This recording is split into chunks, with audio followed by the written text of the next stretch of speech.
Shalom kasih Kristus, salam tahun 2023, waktunya mengalami terobosan. Bagaimana kabarnya hari ini? Saya berharap kita semua tetap semangat dan gunakan kesempatan yang ada. Itulah sebabnya tetaplah kita melekat dalam Tuhan melalui renungan hari ini, agar firman yang kita terima dapat kita gunakan semaksimal mungkin. Kita berdoa. Tuhan, terima kasih buat waktu dan kesempatan yang Kau berikan dalam kehidupan kami, sehingga kami dapat kembali mendengarkan kebenaran firman-Mu lewat renungan hari ini. Roh Kudus, urapi kami semua, sehingga firman yang disampaikan meneguhkan dan menguatkan iman percaya kami di dalam Engkau. Bahkan membawa kami untuk mengerti setiap persoalan dan masalah yang kami hadapi bukanlah sesuatu tekanan, melainkan ada sesuatu yang Tuhan sedang kerjakan, dan itu ada satu kesempatan untuk kami mampu dapat mengelolanya dengan baik. Tuhan, pimpin kami dan siapkan hati kami untuk menerima kebenaran firman-Mu. Dalam nama Tuhan Yesus kami berdoa. Amin. Melekat dalam Tuhan bertema diberi kesempatan mengelola. Terdapat dalam Mazmur 24 ayat 1. Demikian firman Tuhan. Tuhanlah yang empunya bumi serta segala isinya, dan dunia serta yang didiami di dalamnya. Kasih Kristus, kita dalam meniti tangga kehidupan tidaklah mudah. Dalam hidup ini bukan hanya bagaimana kita dapat bertahan dalam menghadapi kehidupan yang semakin ganas, tetapi juga bagaimana dapat menyikapi dan menjalani saat kita menerima berkat.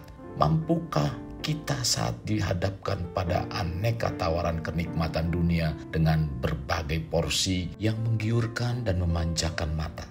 Misalnya jabatan, pangkat, uang, dan berbagai corak harta kekayaan. Acap kali membuat kita lupa diri sebagai orang beriman yang semestinya mengikuti teladan dari hidup Yesus yang tunduk dan taat pada Bapa sebagai penguasa tunggal, sekalipun Yesus mempunyai kemampuan dan kuasa yang telah diberikan padanya. Mari kita mengingat kembali pada awal Tuhan menciptakan manusia dan menempatkan di Taman Eden. Diberi perintah untuk mengusahakan dan memelihara taman tersebut. Jelas bahwa manusia diciptakan untuk bekerja, di mana pekerjaannya adalah mengelola atas semua ciptaan yang Tuhan telah berikan kepadanya.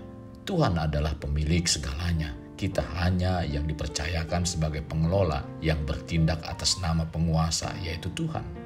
Itulah sebabnya kita sebagai pengelola harus mewujudkan segala sesuatu yang Tuhan percayakan agar dapat mengelolanya dengan sebaik mungkin. Oleh karena itu, kita sebagai pengelola diberi kesempatan untuk mengelola sesuai dengan apa yang Tuhan kehendaki sebagai penguasa, bukan menurut kita sendiri sekalipun kita telah diberi kuasa.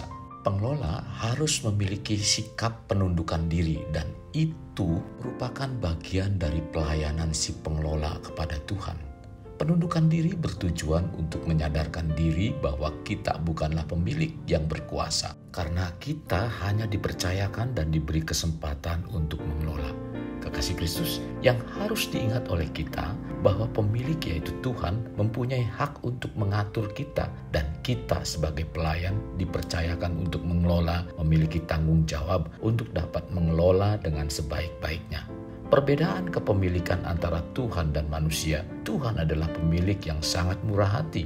Dia hanya mempercayakan kita dengan tugas untuk melakukan perawatan, pengembangan, bahkan diberikan juga hak untuk menikmati dari semua milik yang dipercayakan kepada kita sebagai pelayannya. Dan itu sangat berbeda dengan manusia sebagai pemilik, di mana kita diminta untuk bertanggung jawab dan mengembangkan, bahkan untuk menikmatinya pun tidak mempunyai hak. Tuhan hanya memohon kepada kita untuk bertanggung jawab dalam mengelola kepemilikannya dengan baik dan sesuai dengan keinginan dan tujuannya. Ingat, walau kita diberikan hak untuk menikmati, tidak satu pun yang dipercayakan pada kita tersebut adalah milik pribadi kita. Mungkin saudara berkata bahwa semuanya itu hasil usaha, kerja keras, dan jerih lelah saudara dalam memperbanyak dan mengembangkan sampai melimpah. Saudara tidak salah, tetapi kita semua cuma diberi hak untuk menikmati, dan semua itu adalah milik Tuhan. Dan Tuhanlah pemilik segalanya, di mana nanti setelah tugas kita selesai dan menghadap Dia sebagai pemilik, kita diminta pertanggungjawaban atas apa yang sudah dipercayakan tersebut. Pandangan Alkitab mengenai pengelola atau penata layanan bukan sekedar dapat merawat, memperbanyak, dan mengembangkan apa yang dipercayakan untuk kita kerjakan atau layani. Melainkan apa yang kita kerjakan dan lakukan itu harus sehubungan dengan kehendak Tuhan sebagaimana yang Ia rancang di bumi, dan itu bukan berdasarkan kehendak diri kita sendiri. Tuhan tidak menghendaki semua yang dihasilkan dan dikembangkan untuk membawa kemasyuran dan kemajuan si pengelola, sementara Tuhan sebagai pemilik dilupakan, bahkan kerajaannya diabaikan. Apabila kita sekarang sedang diberikan atau akan diberikan kesempatan untuk mengelola yang Tuhan berikan, sudah sepantasnya kita harus menjadi pelayan yang setia atas semua yang Tuhan telah percayakan kepada kita. Ingat, kita dipanggil hanya sebagai pelayan Tuhan yang diberi kesempatan untuk mengelola miliknya. Sekalipun kita diberikan hak untuk menikmatinya, Tuhan tetap meminta kepada kita bertanggung jawab untuk mengelola miliknya dengan baik dan sesuai dengan keinginan dan tujuannya. Kekasih Kristus, sekarang mungkin kita sedang dipercayakan harta benda, uang, dan kesempatan-kesempatan yang Tuhan berikan pada kita. Dari apa yang kita terima ini, kita harus menggunakan bagi kemuliaan-Nya. Maksudnya, bukan berarti kita hidup dalam kemiskinan dan menyerahkan segala sesuatunya kepada Tuhan dengan tidak berpikir, berinovasi, sehingga tidak lagi menjadi produktivitas, apalagi tidak memikirkan dan menginvestasikan dalam hal-hal yang bernilai kekal, yaitu pekerjaannya, kebenarannya atau firman-Nya, dan kerajaan-Nya. Selagi masih diberi kesempatan untuk mengelola, mari kita lakukan sebaik mungkin agar semuanya nama Tuhan dipermuliakan. Kekasih Kristus, mari kita alami terobosan hidup. Untuk mengalaminya, mulailah dengan mengenal prinsip-prinsip kerajaan Allah serta menjadi warga kerajaan. Kita berdoa, Tuhan, kami naikkan syukur kepadamu Tuhan buat firman yang disampaikan melalui renungan hari ini, di mana firman mengingatkan kami setiap apapun yang terjadi dalam kehidupan kami, kesulitan demi kesulitan, tentu di tengah kesulitan ada kesempatan, di mana dalam kesempatan itu ada peluang yang Tuhan berikan dalam kehidupan kami untuk dapat mengelola, bahkan membawa terobosan-terobosan yang baru dalam kehidupan kami, keluarga kami. Tuhan, terima kasih buat firman-Mu.